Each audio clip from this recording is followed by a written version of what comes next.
Kalau Yesus anak Allah, kenapa dia harus dibaptis? Simak perenungan firman Tuhan kali ini dengan tema kenapa Yesus dibaptis. Saudara terkasih dalam Tuhan, untuk mendasari firman Tuhan kali ini, kita akan membaca dalam Matius 3 ayat yang ke-13 sampai ke-17. Demikian firman Tuhan.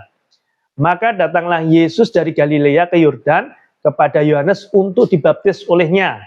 Tetapi Yohanes mencegah dia, katanya, akulah yang perlu dibaptis olehmu, dan engkau datang kepadaku.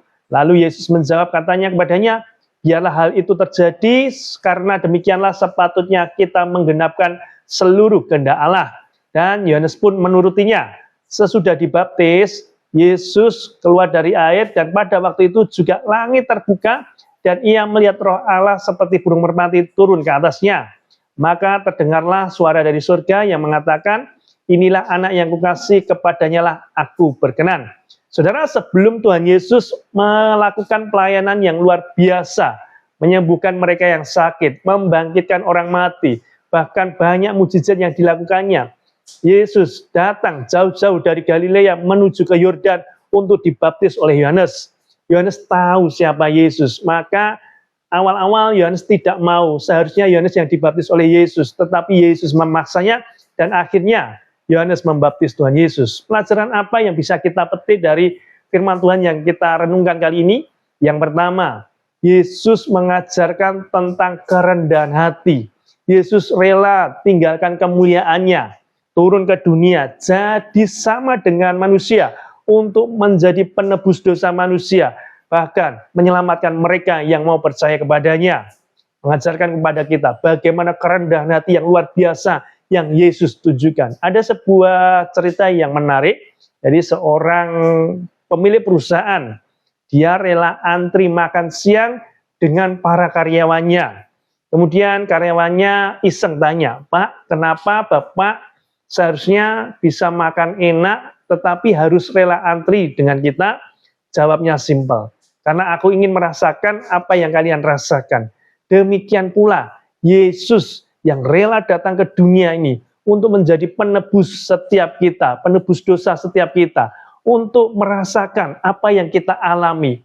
Yesus tahu apa artinya sedih, Yesus tahu apa artinya kekhawatiran, Yesus tahu apa artinya tangisan air mata, dan ia lakukan itu semata-mata ia mengasihi saya dan saudara. Makanya yang pertama ini kita pelajari bersama-sama, kenapa Yesus dibaptis, yaitu untuk mengajarkan kepada kita tentang arti kerendahan hati.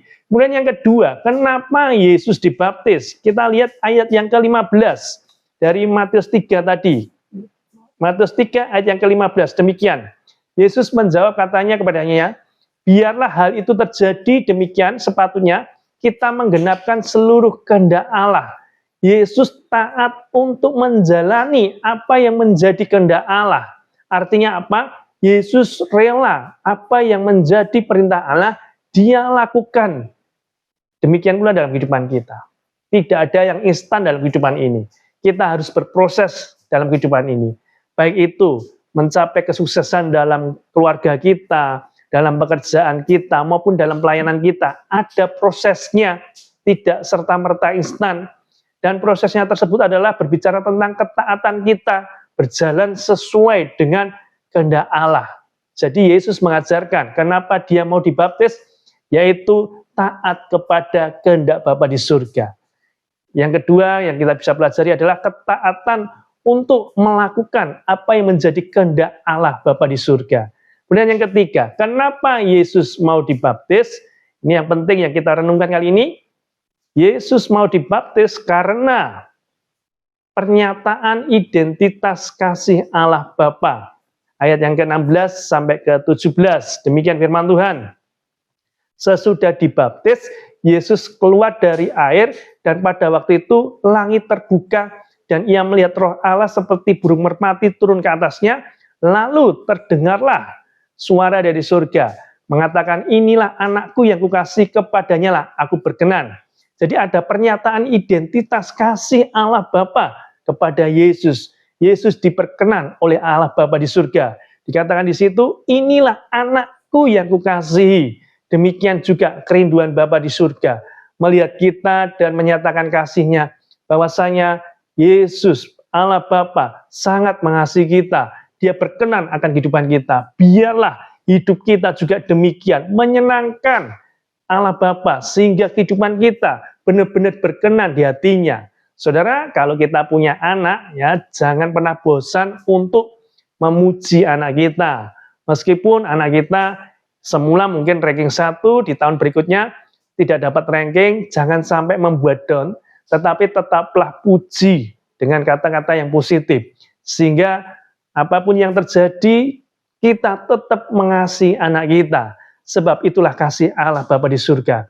Kalau kita hari ini ada, itu bukan semata-mata karena kuat dan hebat kita, tetapi karena Dia terlebih dahulu mengasihi kita. Begitu besarnya kasih Allah Bapa. Bahkan kasih Allah Bapa itu dicurahkan bagi kita supaya kita dipulihkan kehidupan kita, supaya hidup kita berkenan kembali di hadapannya. Jadi yang ketiga ini yaitu pernyataan identitas kasih Allah Bapa yang sangat-sangat luar biasa dalam kehidupan ini. Jadi ada 3 pelajaran yang kita pelajari hari ini. Kenapa Yesus dibaptis? Yang pertama, sekali lagi, Yesus dibaptis karena mengajarkan kepada kita tentang kerendahan hati. Sekali lagi, kalau kita ada sampai hari ini, jangan pernah sombong akan kesuksesan kita. Jangan pernah sombong akan keberadaan kita. Semua karena kehendak Bapa di surga, sehingga kita ada sampai hari ini. Kemudian yang kedua, kenapa Yesus dibaptis? Karena untuk menjalankan apa yang sudah diperintahkan Allah Bapa. Dalam kehidupan ini tentunya kita juga harus demikian. Apa yang Tuhan inginkan, kita kiranya taat melakukan. Sebab dengan ketaatan kita beroleh kemurahan Bapa di surga. Dan yang ketiga, kenapa Yesus dibaptis? Pernyataan identitas kasih Allah Bapa kepada kita semuanya. Bahwasanya Tuhan sangat mengasihi kita. Biarlah setiap hari kita boleh rendah hati. Kita boleh melakukan apa yang menjadi perintahnya Tuhan. Dan kita tahu bahwasanya Tuhan begitu mengasihi kita. Apapun keadaan kita hari-hari ini, jangan pernah menyesal akan kehidupan kita. Tetapi mengucap syukurlah senantiasa bahwasanya Tuhan sangat dan begitu baik kepada kita. Dan bagi kita semuanya yang hari-hari ini mungkin undur daripada Tuhan Yesus, mari datang kepadanya kembali.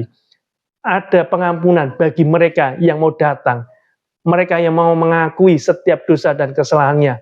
Tuhan ampuni, Tuhan sucikan, dan Tuhan layakkan kembali kita. Seperti anak yang hilang. Demikian pula kasih Bapa yang begitu besar bagi setiap kita.